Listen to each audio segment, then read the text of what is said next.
Let's speak to someone from the Labour Party now. It's former Labour Special Advisor Paul Richards. Hello, good morning to you, Paul. Is it a good morning, though? That is no doubt the question on everyone's lips. I mean, the Labour Party, I don't know. They didn't go up and Sir Keir Starmer didn't go up to Runcorn and Helsby. Did he just decide it wasn't worth fighting for? He might be regretting that now. Reform got it by just 6 votes, don't you think?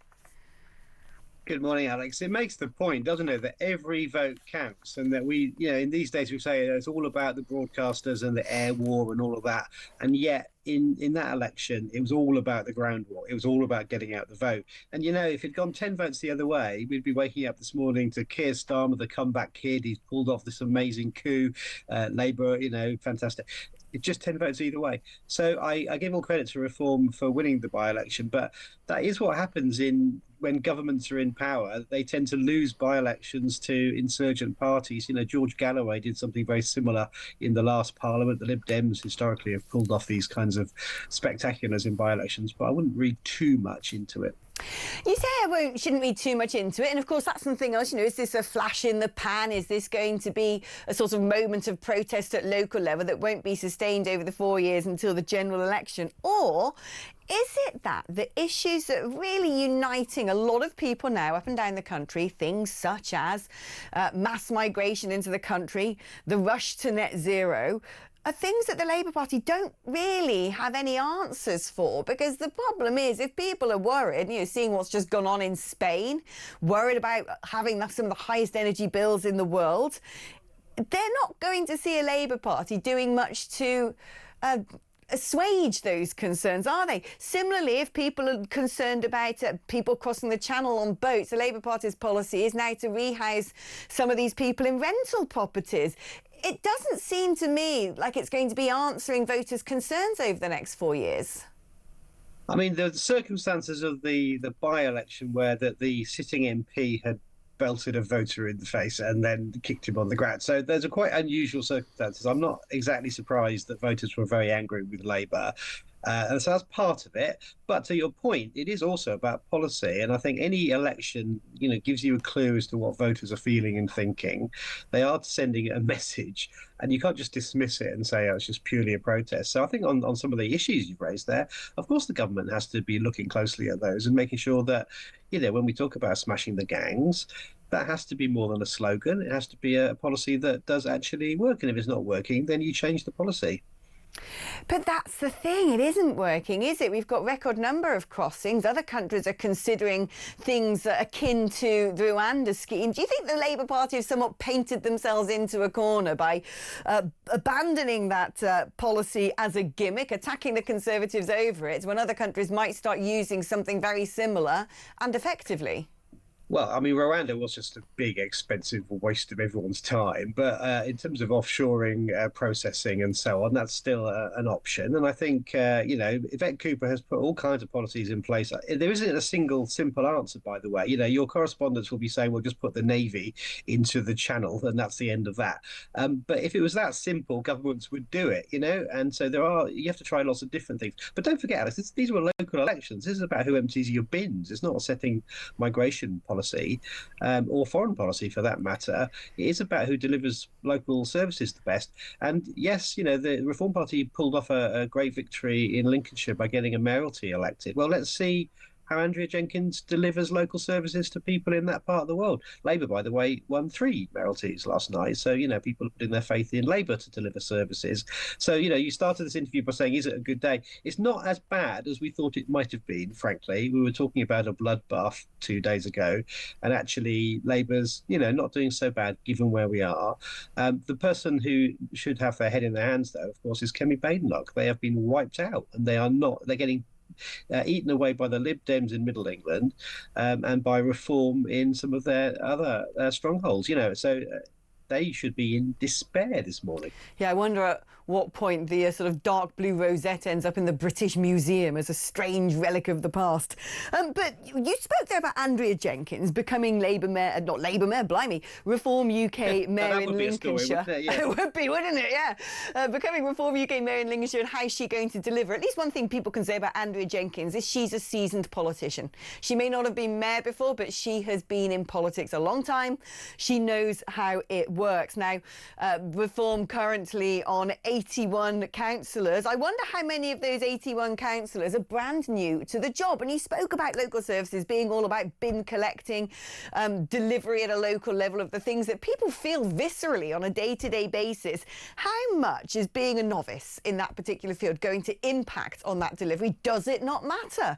And sort of try and answer this in a non-partisan way. I know you're sort of here to back Labour, but I don't know, OK?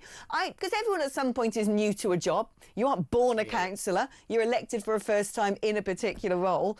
How much will it matter if we have councils now under Reform Party's control, but people leading those councils who may not be seasoned professionals, so to speak?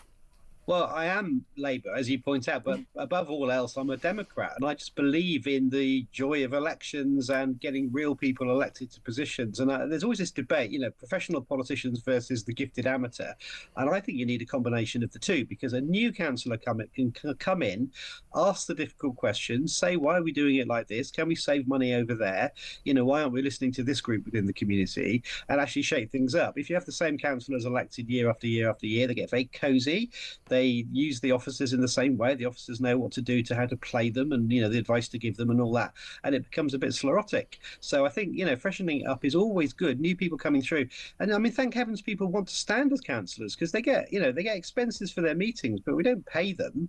And it's an awful lot of time. And, you know, talk to anyone who's been a councillor, they'll tell you get a lot of grief, people stopping you in Tesco, complaining about the planning applications and all that, you know. So thank heavens to people of whatever stripe want to do it, because without them the whole system would collapse.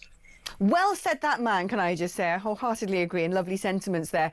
Now, I've noticed, actually, there seems to be a sort of unexpected bonhommery between Sir Keir Starmer and Nigel Farage. There was that sort of a viral clip that went out of Sir Keir crossing the floor over to sort of have a quiet conversation with Nigel on the green benches and shake his hand. They seem to be laughing with each other. Recently, in a Prime Minister's questions, he sort of referred to the honourable member for Clacton as being a bit of a ghoul for the Conservative Party. Is that going to last? Or do you think, looking at some of these results today, that all of a sudden the Labour Party are going to go, hey up, Reform isn't just a headache for Kemi Badenoch, they're a headache for us? Well, they are a headache for us, so that is true. But I mean, think about, well, Nigel Farage on the personal level is a perfectly nice, clubbable, fun sort of bloke, and he does attract people to him, and he has a sort of certain charisma, doesn't he? I think that's reasonable. So in Parliament, lots of people get on with each other across party divides, which I think surprises people on the outside sometimes. You know, Tony Benn and Enoch Powell were great mates, even though they came from totally different traditions left and right. So there's a bit of that. But also, you know, Labour is rather enjoying the imploding Tory party, and the fact that Reform are now seen as the main opposition, and the right is split and rowing. And this constant conversation around, should there be a deal, should there be a coalition, should there even be a merger, is great for Labour.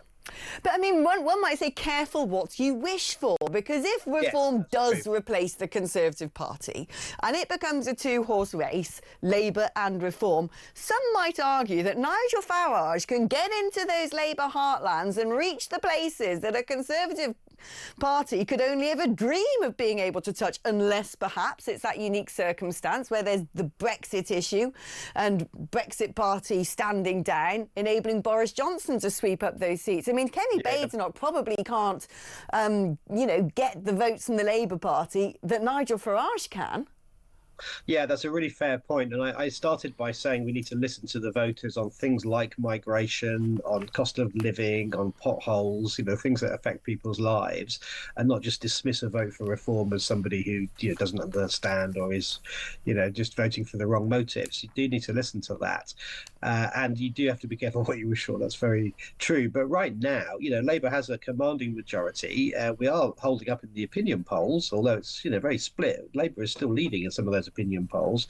We didn't get as tonked as badly as we could have done in Runcorn, and certainly we're picking up councillors and councils and mayoralties in the votes last night. So, you know, this Perspectives for Change argument seems to work, and people are sort of they are disillusioned and angry and all of that. But yeah, we have to be a bit careful to say, well, isn't it fun just watching Reform knock seven bells out of the Tories, because they are a growing force in our politics.